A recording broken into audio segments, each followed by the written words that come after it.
नमस्कार, मी निर्मला. आज आपण तुपातील जिलेबी कशी करायची ते बघूया. तर त्यासाठी आपण एका भांड्यामध्ये 1 वाटी मैदा घेणार आहोत. 1 वाटी मैदा घेऊन त्याच्यामध्ये चिमूटभर सोडा घालून घेतला. 2 चमचे दही घातलं. थोडंसं पाणी घालून आपण हे वाटून एकसारखं करून घेणार आहोत. त्याच्यामध्ये थोडं केशर आणि फूड कलर घालून हे एकसारखं पीठ तयार केलं. ते पीठ आपण एका पेल्यामध्ये पिशवी प्लॅस्टिकची घालून त्यामध्ये ओतलं. एका कढईमध्ये आपण तूप घालून घेतो आहे.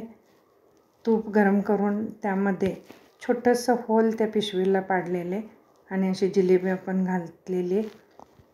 मस्त अशी जिलेबी तयार होते.